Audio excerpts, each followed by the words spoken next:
célébrons, nous élevons, nous magnifions, nous, Seigneur éternel, acclamons ton nom parce que tu es vivant. Parce que tu es vivant encore aujourd'hui. Tu es vivant éternellement. Tu es le même et tu n'as pas changé.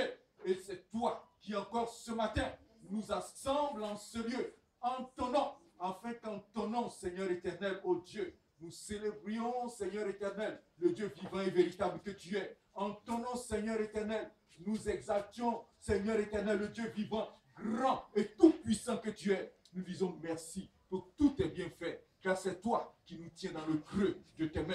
C'est toi qui nous garde, Seigneur éternel. C'est toi qui nous délivre de nos ennemis et de la main de tous ceux qui nous haïssent, Seigneur éternel, ô Dieu. C'est toi qui nous retire, Seigneur, de la poussière. C'est toi qui nous fais sortir du fumier pour nous faire asseoir avec les grands et accomplir ainsi tout ton dessein parfait, ton plan parfait pour chacun de nous. Nous te disons merci. Nous te disons merci parce qu'il y a de l'espérance pour nous, parce que Seigneur, tu restes et tu demeures notre espoir. Et nous savons qu'en toi, Jésus, en toi, Jésus, en toi, Jésus, Seigneur, c'est l'espérance de la gloire. Nous verrons ta gloire. Nous verrons ta gloire se manifester dans nos vies. Et c'est pourquoi nous te disons merci. Sois glorifié ce matin au nom de Jésus. Merci Seigneur. Amen, amen, amen. Que Dieu vous bénisse. Que Dieu soit loué, Dieu soit glorifié ce matin. Je remercie encore le Seigneur pour la grâce et l'opportunité qu'il me fait de pouvoir partager ce moment avec vous. Que son nom soit béni. La maman là, un commando n'a qu'à qu'on la fasse bénir.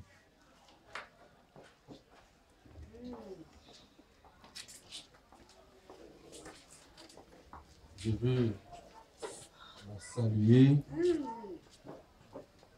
Merci Seigneur Jésus. Voilà, maman. Dieu te bénisse. Amen. Dieu te bénit. Dieu te bénit. Amen.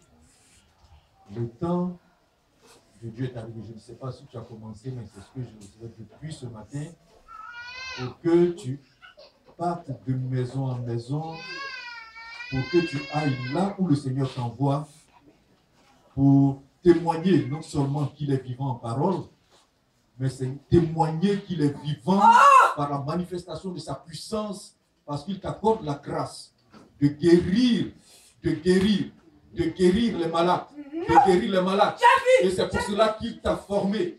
Tu es en formation, il t'a fait passer par la maladie, il t'a fait passer par la douleur, il t'a fait passer par ces mots-là pour que tu comprennes, pour que tu ressentes la souffrance, la douleur que ressentent les malades, que ressentent ceux-là que l'ennemi mène à la mort prématurément, afin qu'ainsi formé, ainsi aguerri, tu ailles vers ces malades-là. Parce que le Seigneur, non seulement t'a donné la grâce, le pouvoir de les envoyer à lui, mais aussi la grâce et le pouvoir de les guérir, de les guérir, de les guérir, de les guérir. Il t'accorde cette grâce-là, il t'accorde cette grâce-là. Il te l'a accordé, il te l'a accordé. Va vers ces malades-là. Quand tu entendras qu'un tel est malade, qu'un tel est malade, dès que tu entendras cela, sache que le Seigneur est en train de te dire, vas-y, vas-y, vas-y, vas-y. Et tu parleras de sa part. Et lui, il se glorifiera. Il se glorifiera. Parce que ces malades-là seront guéris. Parce que ces malades-là seront guéris. Il t'a donné ce pouvoir-là. Il t'a donné ce pouvoir-là. Il t'a donné ce pouvoir-là. Afin que par tes prières, par tes prières, par tes prières, par tes prières et par l'imposition de tes mains, ces malades-là reçoivent la guérison. Mais au-delà de la guérison, la foi qui est en Jésus-Christ, l'espérance qui est en Jésus-Christ, le salut qui est en Jésus-Christ. Servante de l'Éternel. Servante de l'Éternel. Servante de l'Éternel. Servante de l'Éternel. Il t'a choisi. Il t'a choisi. Il t'a choisi. Il t'a choisi. Il t'a choisi. Il t'a choisi pour marcher pour lui. Pour marcher pour lui. Pour ne pas que tu t'arrêtes. Pour ne pas que tu t'arrêtes. Il t'a choisi pour que tu marches. Pour que tu marches. Pour que tu marches. Pour que tu marches. Pour que tes pieds aillent là où il t'envoie. Là où il t'envoie. Pour que tes pieds aillent là où il t'envoie. Là où il t'envoie. Et tu y vas. Et tu vas. Et tu vas. Et toutes les fois que tu iras, le Seigneur te comblera. Le Seigneur te comblera. Il te fera du bien parce que tu auras obéi à sa voix. Parce que tu auras obéi à sa voix. Lui aussi ne manquera pas d'accomplir ses promesses pour toi. Ne manquera pas de combattre pour toi. Ne manquera pas de combattre pour toi. Ne manquera pas de te bénir, de te bénir, de te bénir, de te bénir, de te bénir, de te bénir, de te bénir. C'est pourquoi, vas-y, servant du Seigneur, là où il t'enverra, vas-y, vas-y. Et pendant que tu es en route, tu lui diras, Seigneur, qu'est-ce que je fais? Donne-moi tes instructions précises. Donne-moi tes instructions précises pour ce cas, pour cette personne, là où tu m'envoies. Donne-moi tes instructions. Mais vas-y, vas-y, vas-y. Et en chemin, et en chemin, et en chemin, tu lui demanderas. Il te dira ce que tu dois faire, ce que tu dois faire. Ne te précipite pas à imposer les mains. Dès que tu arriveras, tu attendras d'abord de recevoir ses instructions. Tu lui poseras les questions. Il te répondra parce qu'il t'accorde aussi la grâce d'entendre sa voix. Il t'accorde la grâce d'entendre sa voix quand il te parle. Sois béni, servant de l'Éternel, au nom de Jésus. Amen. Amen. Bien-aimé, le Seigneur ici, le Seigneur, tout à l'heure, pendant que nous étions en train de prier et tout cela, pendant le programme, je voyais une très, très grande oreille, qui était tendue, dressée, mais qui attendait des bouches pour parler. Amen. Et le Seigneur m'a donné de comprendre ceci. Il vous attend.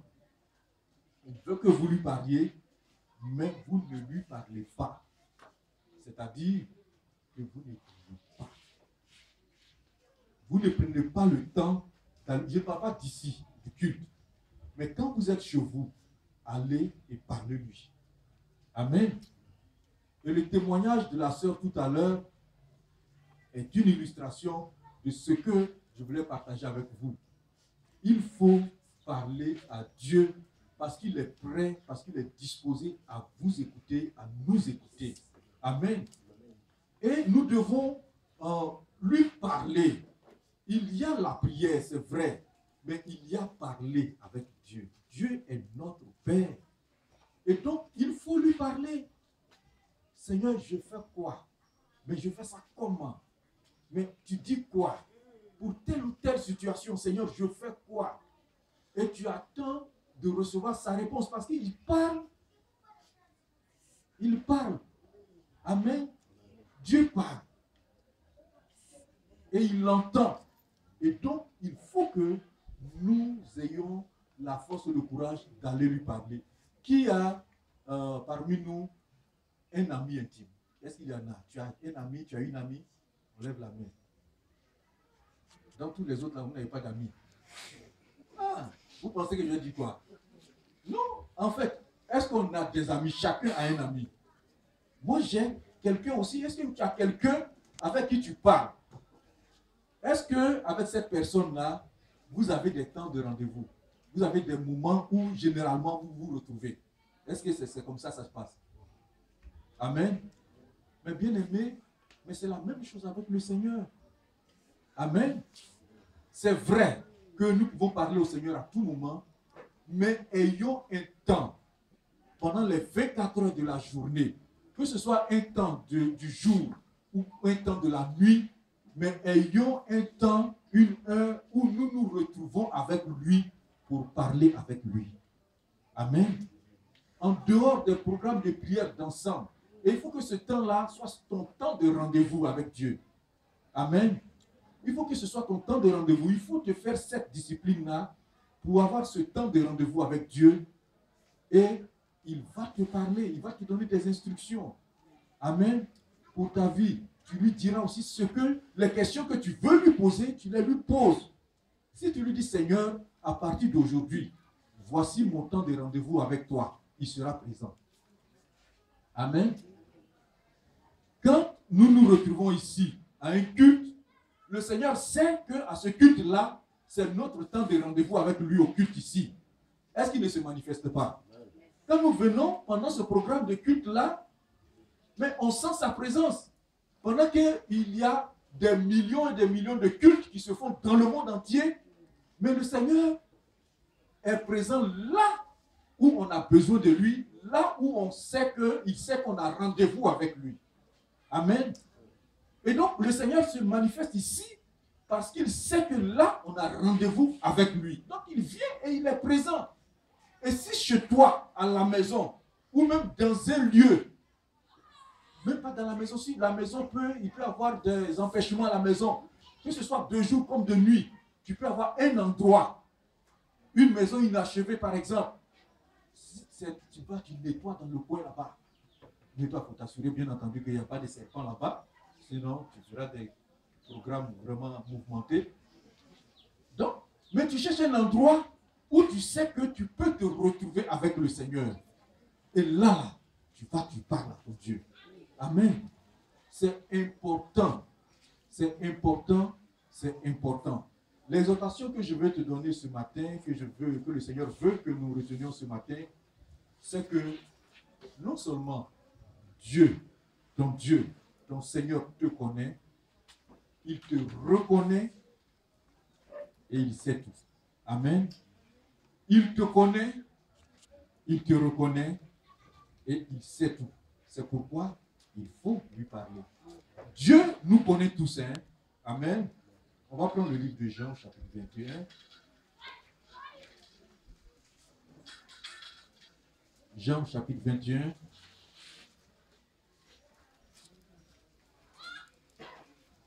Ça, c'est ma première Bible. Je peux l'utiliser encore. Voilà. Je l'ai depuis les années 88-89. Et je peux l'utiliser encore aujourd'hui. Voilà. Il y a certains qui ont leur Bible depuis le début de l'année, mais il y a déjà au moins 50 pages qui ne sont plus dans leur Bible là. Ou bien c'est devenu très sale. Eux-mêmes, il y a des passages qu'ils ne peuvent plus lire. Parce que c'est sale ou bien, voilà, ils ont... Mais il faut prendre soin des Bibles. Donc, je peux lire dans cette Bible-là aujourd'hui. Jean chapitre 21 à partir du verset 1, je lis. Après cela, Jésus se montra encore aux disciples sur les bords de la mer de Tibériade. Et voici de quelle manière il se montra. Simon-Pierre, Thomas, appelé Didyme, Nathanaël de Cana en Galilée, les fils de Zébédée, c'est-à-dire qui? Les fils de Zébédée, c'est qui? Les fils de Zébédée, c'est qui? Oui, vous ne disiez même pas. Comment? Merci, Dieu te bénisse. Voilà, les fils de Zébédée et deux autres disciples de Jésus étaient ensemble. Donc, on dit Simon-Pierre, Thomas, appelé Didyme, Nathanaël de Cana en Galilée, les fils de Zébédée, donc Jacques et Jean, et deux autres disciples de Jésus étaient ensemble. Simon-Pierre leur dit, je vais pêcher. Ils lui dirent, nous allons aussi avec toi. Ils sortirent et montèrent dans une barque, et cette nuit-là, ils ne prirent rien. Amen. Le matin étant venu, Jésus se trouva sur le rivage, mais les disciples ne savaient pas que c'était Jésus. Jésus leur dit, enfants, n'avez-vous rien à manger? Ils lui répondirent non. Il leur dit, jetez le filet du côté droit de la barque et vous trouverez. Ils le jetèrent donc et ils ne pouvaient plus le retirer à cause de la grande quantité de poissons. Alors le disciple que Jésus aimait dit à Pierre, c'est qui celui-là? Jean, merci. Dit à Pierre, c'est le Seigneur. Et Simon-Pierre, dès qu'il eut entendu que c'était le Seigneur, mit son vêtement et sa ceinture, car il était nu, et se jeta dans la mer. Les autres disciples, il n'est pas mort, il s'est ressorti. Les autres disciples vinrent avec la barque, tirant le filet plein de poissons, car ils n'étaient éloignés de terre que d'environ 200 coudées. Lorsqu'ils furent descendus à terre, ils virent là des charbons allumés, du poisson dessus et du pain. Jésus leur dit, apportez les poissons que vous venez de prendre. Simon-Pierre monta dans la barque et tira à terre le filet plein de 153 grands poissons. Et quoi qu'il y en eût tant, le filet ne se rompit point. Jésus leur dit, venez manger. Et aucun des disciples n'osait lui demander, qui es-tu? Sachant que c'était le Seigneur. Jésus s'approcha, prit le pain et leur en donna. Il fit de même du poisson. Verset 14. C'était déjà la 3e fois que Jésus se montrait à ses disciples depuis qu'il était ressuscité des morts. Amen. Amen. Est-ce que pour toi et moi, Jésus est encore aujourd'hui ressuscité des morts? Amen. Amen. Donc, comme la Bible dit que Jésus-Christ est le même hier, aujourd'hui et éternellement, ça veut dire que ce Jésus avec lequel Pierre et Jean et Jacques et les autres disciples ont, ce Jésus-là qui a opéré ce miracle-là, de cette pêche de 153 grands poissons, ce Jésus-là, il est le même aujourd'hui pour toi et pour moi. Amen. Amen. Et donc, il est capable, ce Jésus-là, ressuscité d'entre les morts, de faire les mêmes miracles qu'il a fait hier. Il est capable de les faire aujourd'hui. Amen. Et il n'a pas changé. Il n'a pas changé. Amen. Mais le verset qui nous intéresse ici, dans notre exhortation de ce jour, c'est le verset 6. Il leur dit, jetez le filet du côté droit de la barque et vous trouverez. Amen.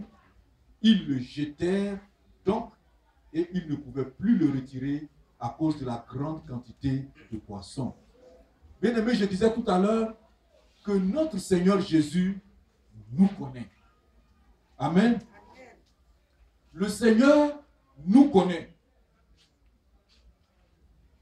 Mais attention, il faut qu'il te reconnaisse. Amen. On peut connaître quelqu'un. On peut dire avoir connu quelqu'un. Et puis plus tard, quelque temps après, ou suite à un événement, cette personne-là, on la voit, mais on ne la reconnaît plus. Amen. Et regardez même dans ce passage-là que nous venons de lire, est-ce que ceux qu'on a cités, c'était les 12 disciples du Seigneur? Il y en a qui n'étaient pas présents. On a cité ceux qui étaient exactement présents ce jour-là. Est-ce que Jésus ne connaissait pas les autres? Il les connaissait tous. Est-ce que ce jour-là, la Bible fait mention du fait que Jésus, qui s'est retrouvé ici avec ses disciples au bord de la mer là, s'est retrouvé avec les autres? Non. Mais il y avait une catégorie de disciples que Jésus reconnaissait à cause de leur intimité, à cause de leur communion, de la communion qu'ils avaient avec lui. Et donc, c'est des disciples qui même pouvaient se retrouver, qui se retrouvaient généralement ensemble. Depuis que le Seigneur était ressuscité, ils avaient pris l'habitude de se retrouver. Ils avaient pris l'habitude de communier, de se souvenir des paroles du Seigneur, de partager leurs expériences avec le Seigneur en attendant que les promesses qu'il leur a faites s'accomplissent. Bien aimé, on peut être connu du Seigneur, mais ne pas être reconnu à cause de notre manque de communion, à cause de notre manque d'intimité avec Dieu. Quand vous lisez dans le livre des Corinthiens, il a dit que le Seigneur Jésus s'est révélé après la résurrection à plus de combien de frères? À plus de 500 personnes qui l'ont connu, qui ont marché avec lui pendant les 3 années et demie de son ministère. On dit qu'il s'est révélé, il s'est montré à plus de 500 parmi eux. Mais combien étaient dans la chambre haute qui attendaient le baptême du Saint-Esprit? Ils étaient combien? 120. 120. Ça veut dire qu'ils ont marché avec lui, ils ont vu les miracles qu'il a accomplis, ils ont vu des choses extraordinaires, ils ont vu des morts ressuscités, ils ont vu des paralytiques se lever, marcher, ils ont vu toutes sortes de miracles. Mais quand Jésus a dit, attendez, pour que je vous rende visite, pour vous accorder aussi ce que moi j'avais là et qui m'a permis de faire ce que vous avez vu là. Je veux vous accorder ça aussi. Donc attendez. Ils ont dit non, ça c'est trop. Ils n'étaient pas intéressés parce que c'est des gens qui n'avaient pas cette communion là et cette intimité particulière avec le Seigneur Jésus. Ils le suivaient. Ils étaient présents à tous ces cultes. Ils acclamaient quand ils voyaient tout ce qu'il faisait. Ils criaient de joie. Mais eux-mêmes là, ils étaient superficiels dans leur foi. Ils étaient superficiels dans leur communion avec le Seigneur. C'est juste ce qu'ils voyaient qui les émouvait, qui les faisait crier. Mais il n'y avait rien en eux, il n'y avait rien en eux qui leur donnait de demeurer avec le Seigneur, même en son absence. Amen. Quand on aime quelqu'un, l'amour n'est pas, c'est pas quand la personne est devant soi qu'on l'aime, et puis quand la personne est éloignée, on ne l'aime plus. Mais quand on aime quelqu'un, quelle que soit la distance qui nous sépare de cette personne-là, l'amour demeure, l'intimité demeure, la communion demeure. Et donc, ces disciples-là, ils ont aimé leur Seigneur, ils ont marché avec lui, et même après la résurrection, après qu'il soit mort, ils étaient toujours là, attendant que le Seigneur se révèle. Bien-aimé, le Seigneur se montre à ceux qui le reconnaissent et à ceux qui le reconnaissent. Il connaît tout le monde. Tous les inconvertis qui sont sur la terre, le Seigneur connaît tous ceux qui, depuis la fondation du monde, tous ceux qui ont vécu sur cette terre-là, il connaît chacun par son nom, qu'il soit mort depuis Adam et Ève jusqu'à nous aujourd'hui là. Notre Dieu que nous adorons, le Seigneur Jésus connaît chacun. Et c'est ce qu'il va faire. Il dit, arrivé au ciel là-bas, il a un livre de souvenirs. Amen. Il a, au ciel, il y a un livre de souvenirs. Donc ton agenda là, c'est petit. Lui, il a un gros agenda dans lequel se trouvent les noms de tous ceux à qui il a donné souffle de vie sur cette terre-là.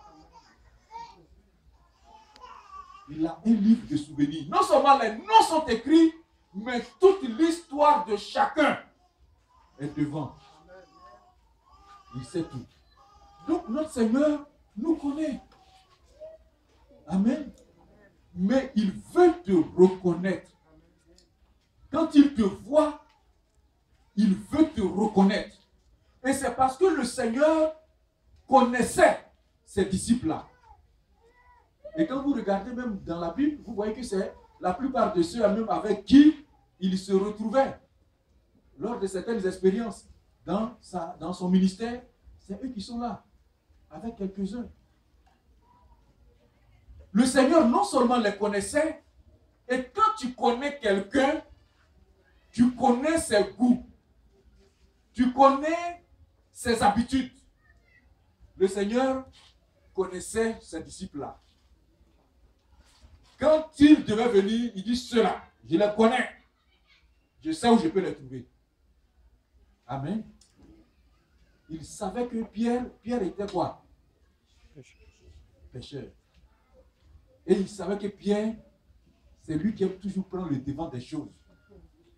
C'est lui qui est chaud parmi les. Donc il savait que Pierre, groupe là, que j'ai laissé avec Pierre là, Pierre va le prendre pour aller quelque part. Mais comme je connais Pierre, je sais où je vais le trouver.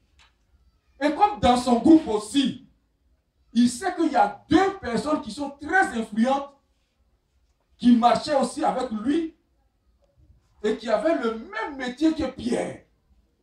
C'était qui? C'était qui? Jean et Jacques. Oui, allons-y. Jean et Jacques. Jacques et Jean, qui étaient eux aussi pêcheurs. Donc il dit avec ces trois pêcheurs-là, ils ne peuvent pas être ailleurs si ce n'est pas sur l'eau là-bas. Amen. Quand on connaît quelqu'un, on connaît ses habitudes. Et le Seigneur ne leur a jamais reproché d'être des pêcheurs. Il leur a dit, je vous fais pêcheurs d'hommes. Mais comme il était absent, il savait que ces pêcheurs d'hommes-là allaient se reconvertir à la pêche au poisson pendant son petit temps d'absence. Donc, il va au bord de l'eau. Et bien entendu, puisqu'il les reconnaissait, il les trouve là où il savait qu'il pouvait les trouver. Amen. Il faut que le Seigneur sache où il peut te trouver. Quand le Seigneur veut te rencontrer là, il faut qu'il sache où il peut te trouver.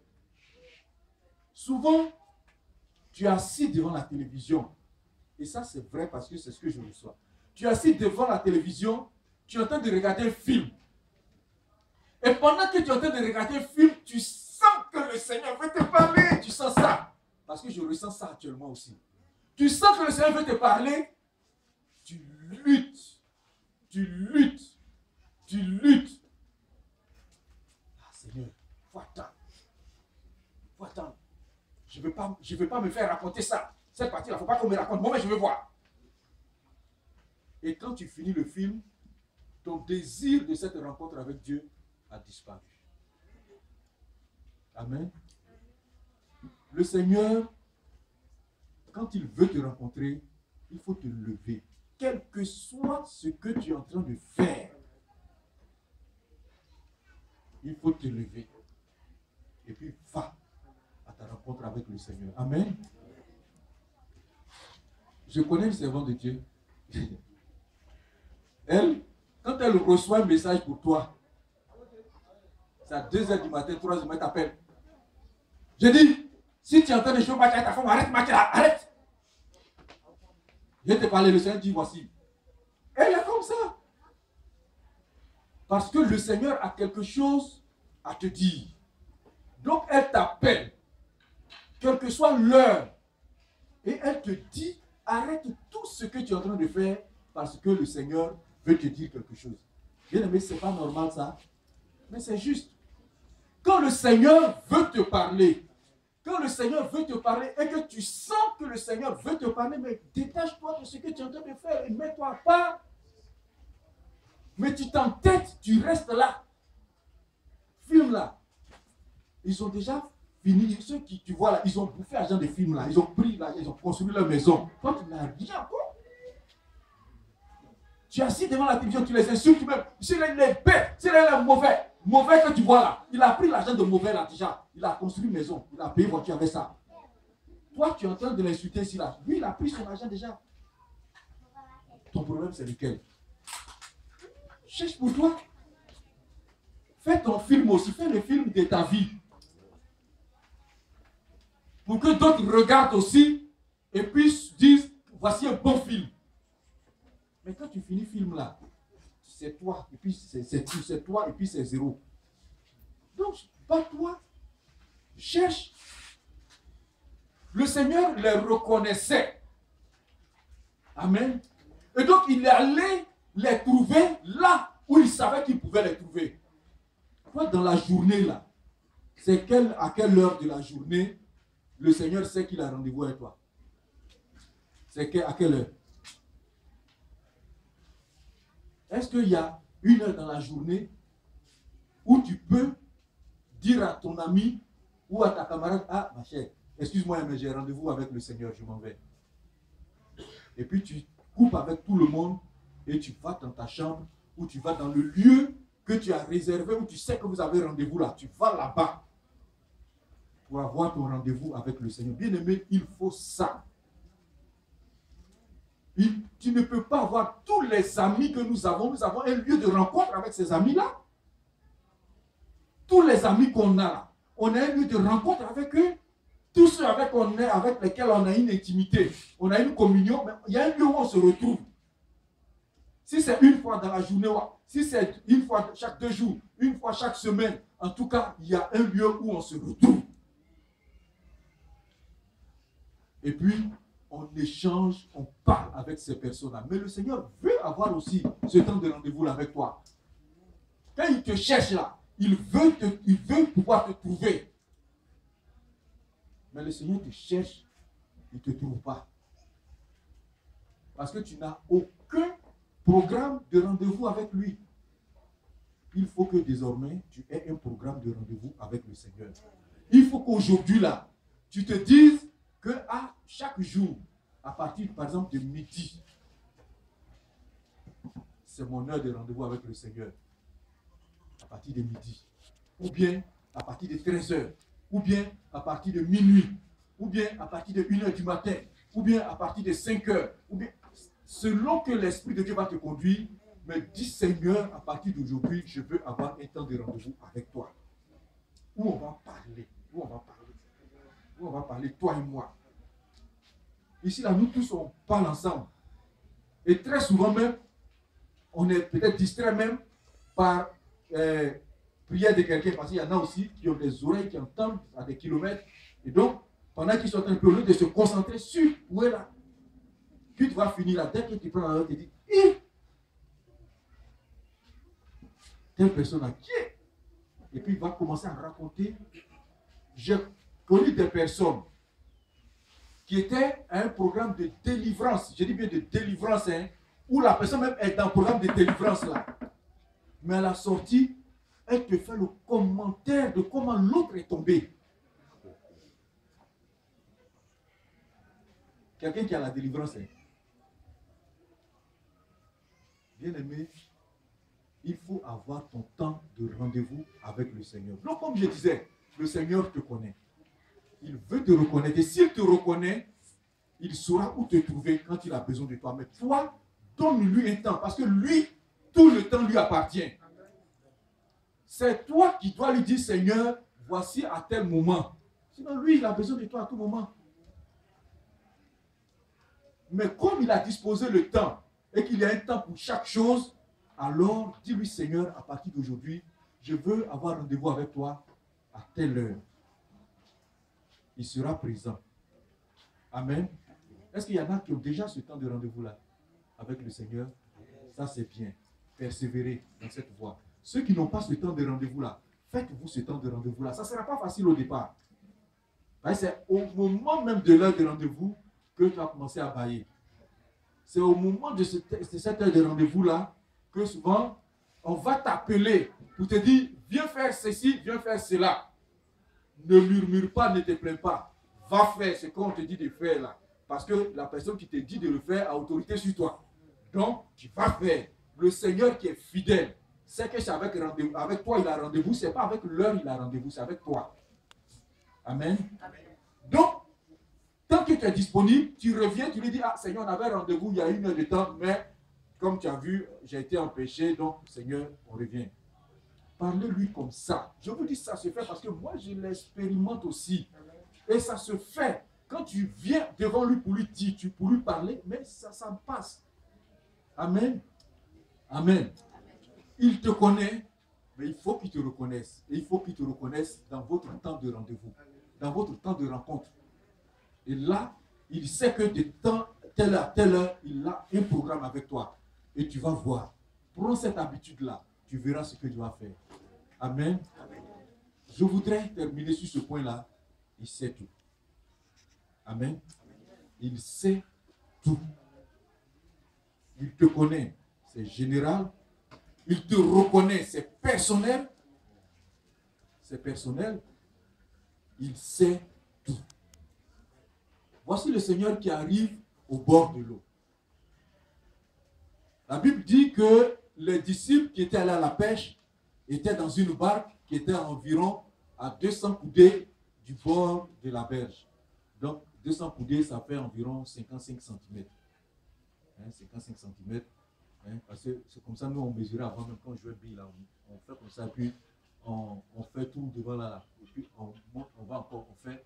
Bon, c'est ce qu'on appelle les coudées. Donc, ça fait environ 55 cm. Et donc, ils étaient à environ 100 mètres du bord de l'eau. Et à cette distance-là, c'est là que le Seigneur communique avec eux. Il leur dit, vous êtes allés à la pêche. Vous n'avez rien trouvé. Amen. Comme on a vu, ils n'ont rien eu. Les experts pêcheurs n'ont rien eu. Voici que le Seigneur va leur dire quoi? Il leur dit quoi? Dites fort. Jetez le filet du côté droit de la barque. Amen. Mais attends. Les 153 gros poissons là, en réalité, est-ce que, voici la barque, c'est une pirogue. Une pirogue. pont. La pirogue est sur l'eau. Donc, il y a de l'eau en bas. Il y a 153 grands poissons. Ces 153 grands poissons-là, c'est quel espace ils occupent pour ne pas être aussi d'autres se retrouver en bas de la barque, d'autres se retrouver à gauche là-bas, l'autre se retrouver un peu derrière. Il dit, j'étais à droite. Pas devant, ni derrière. Pas de pas à gauche. Il dit, mettez à droite. Bien aimé, c'est pourquoi c'est bon. C'est bon d'être reconnu par le Seigneur et c'est bon d'avoir des temps de rendez-vous avec lui. Parce que c'est là qu'il va vous donner des instructions claires et précises. Jetez le filet du côté droit de la barque. Le filet avec quelle taille? Pour qu'il jette le filet et que le filet n'ait même pas eu le temps de se refermer, que 153 gros poissons, mais gros poissons. Le temps qu'un seul poisson, même 10 poissons entre la filet, là va se repasser le filet, quand ça tombe, ça se referme après là, sur les poissons. Mais le filet, quand il s'est ouvert comme ça, il est resté ouvert pour attendre que les 153 gros poissons entrent, parce que c'était l'ordre du Seigneur. Ils étaient quelque part là-bas, il leur a dit, dépêchez-vous, allez, il y a un filet pour vous. Et ils sont allés, et ils l'ont fait, le Seigneur l'a fait pourquoi? Pour des personnes qui le reconnaissaient, des personnes qui avaient cette intimité avec lui, cette communion avec lui là. Bien aimé, si tu as cette intimité, cette communion avec le Seigneur va faire des choses extraordinaires pour toi. Va faire des choses extraordinaires pour toi. Comme la sœur disait, dans sa communion avec Dieu, elle lui a parlé. Seigneur, je veux connaître les épreuves. Ça, ce n'est pas tricherie. C'est tricherie. Ce n'est pas tricherie. Donc, va dire à Dieu qui triche dans celui-là. Mais ce n'est pas tricherie. Elle a dit à son père, je veux savoir ce qu'on va nous montrer là, ce qu'on va dire. Mais c'est normal. Demandez, Seigneur, je veux savoir. Amen. Il n'y a pas de questions pour lesquelles le Seigneur n'a pas de réponse. Même quand tu vas prier pour un malade là, pendant que tu es en route, tu lui demandes, Seigneur, je fais quoi? Le malade là, c'est comment à faire là? Tu lui poses toutes les questions, le Seigneur va te répondre. Si tu lui poses des questions, il va te répondre. Il y a des malades même vers qui le Seigneur nous envoie, ce n'est pas pour que ces personnes-là guérissent. C'est pour qu'on les aide à entrer dans son royaume. Amen. C'est pour qu'on les aide à entrer dans son royaume. Donc ceux qui ont le don de guérison là, c'est pourquoi quand on va pour faire quelque chose, on lui pose des questions. Je ne sais pas si c'est ici, j'ai expliqué une fois. Il y a une de mes filles spirituelles à l'époque qui m'a appelé pour aller prier pour la cousine ou la nièce d'un député. Et puis, en route, donc, comme d'habitude, on dit c'est pour prier malade, quelqu'un est malade. Donc, malade, c'est guérison. Oh, c'est pas toujours guérison, hein. On est arrivé. Et il faut qu'elle soit guérie là, parce que c'est la nièce d'un député. Amen. Amen. Hein? Oui. Mais c'est le guéri, tu vois, non? Tu as plus marché comme tu as marché pour venir. Voilà. Donc, ça c'était à mes débuts. Hein? Maintenant, là, on ne compose pas comme ça. La femme est devant moi. Et la soeur aussi qui m'a appelé. J'arrive. Le Seigneur me dit, prends ta Bible. Et c'était cette Bible-là. Et il va dans l'Apocalypse là. Je dis, mais c'est dans l'Apocalypse, ça guérit les malades là-bas. Donc je prends, il me donne le passage, je vais. Et puis, le passage, il me donne, c'est là où le Seigneur décrit tout, le ciel là-bas, le paradis là. Le paradis là-bas, il n'y aura pas de souffrance, il n'y a plus de mort là-bas. tous les rues sont en or. Tout ça, j'ai dit, oui, m'envoie lui là. Oui, m'envoie le monsieur. Et la soeur même qui était avec moi me regardait maintenant. Et j'étais en train de décrire le paradis à la dame. J'étais en train de décrire le paradis moi-même là. J'ai dit, mais ça c'est quoi ça? Et j'ai parlé à cette femme. Et à la fin, je lui ai demandé, tu veux aller là-bas? Elle dit oui. Oh, mais j'ai dit, ça c'est quelque chose que j'ai posé à la femme là. Ah, parce que lui d'ici, elle va aller là-bas là, ça veut dire quelque chose là. Je vous assure, quand j'ai fini de parler avec cette femme de ce passage-là, la femme qui ne mangeait pas depuis quelques jours a demandé à manger. Quand je sortais de là, je savais ce qui allait se passer derrière moi. Mais c'était pour que son âme soit sauvée. Amen. Et c'est ce jour-là que j'ai compris que, c'est pas... Vous pensez qu'au temps de Jésus, là, il n'y a pas eu des gens qui sont morts dans tout Israël, là. Il y a des gens qui sont morts.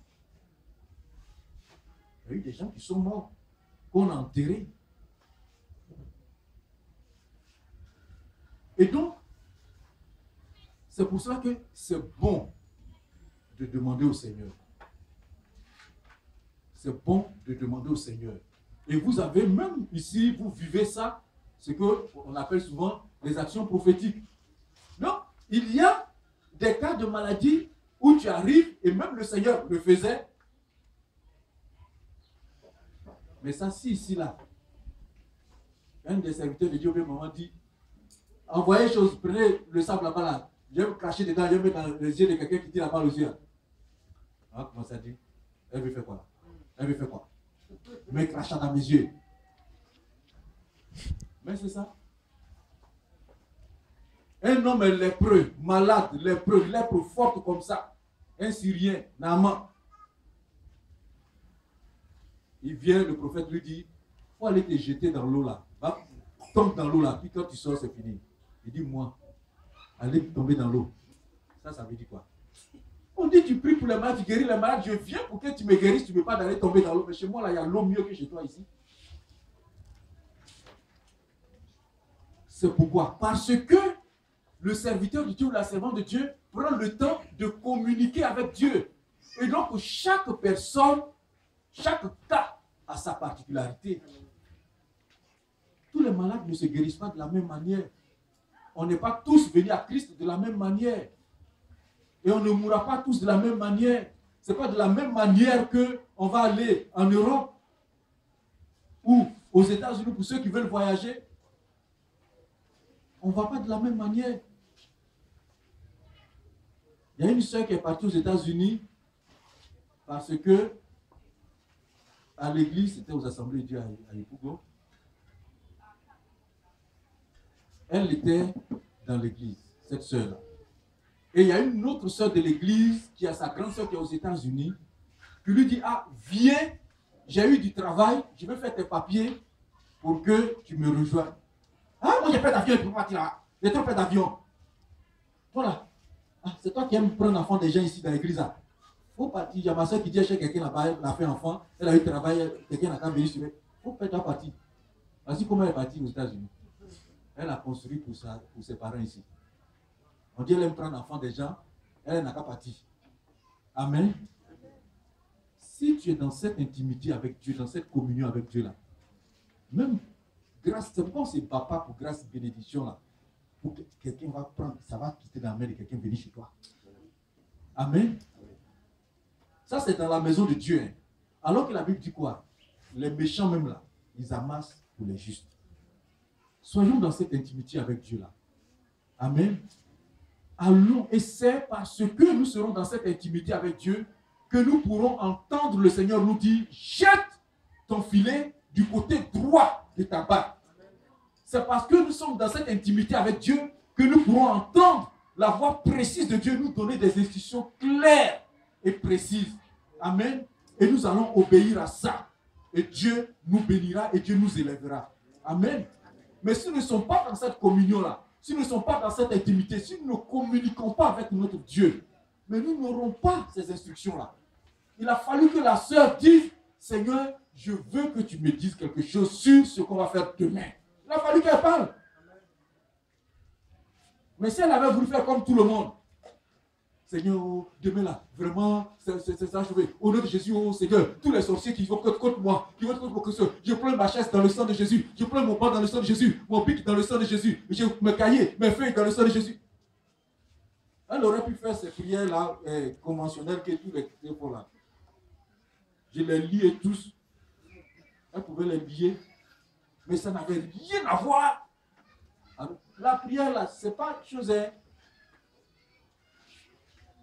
La prière, c'est pas récitation. Hein.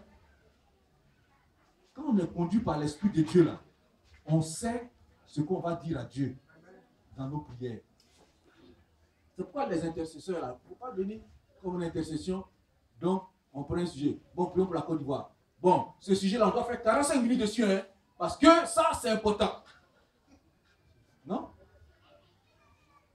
Le Seigneur dit, dites ceci pour la Côte d'Ivoire. Venez, ah, Seigneur, voici pour la Côte d'Ivoire. C'est en 2 minutes, point. Il a entendu. C'est lui-même qui a dit de dire non. Donc, lui-même, il est au courant de ça déjà. Donc, quand on est inspiré, on est conduit par Dieu, on a déjà le sujet qu'il faut. Et on ne fait que dire ce qu'il nous a dit de dire. Parce qu'il dit avant même qu'on ouvre la bouche, lui, il connaît déjà. Amen. Donc, bien-aimés, entrons, recherchons.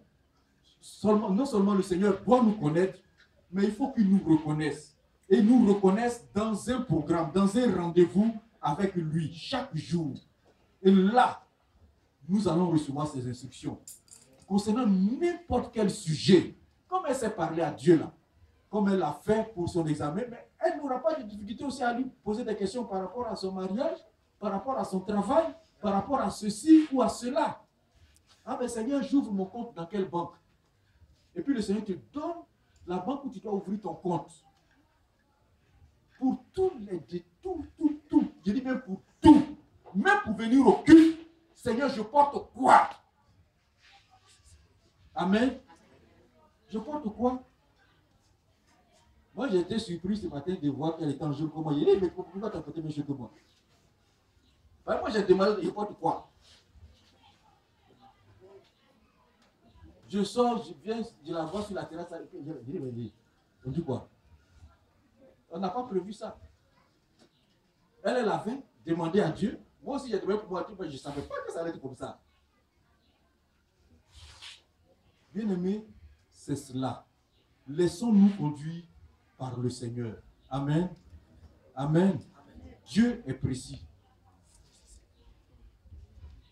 Dieu, il est clair. Il peut, et il le fait souvent. Il nous montre des choses, souvent pas de façon souvent claire, quand il veut qu'on tire instruction de certaines choses. Mais, si nous sommes dans cette intimité avec lui, dans cette communion avec lui, nous allons lui poser des questions et il nous répondra. Amen. C'est ce que je voulais partager avec vous. On va se tenir debout. Bien-aimé, est-ce que tu peux dire aujourd'hui que le Seigneur te connaît? Si tu ne peux pas dire que Jésus te connaît, alors commence à lui demander pardon. Pour lui dire, Seigneur, je sais que tu ne me connais pas.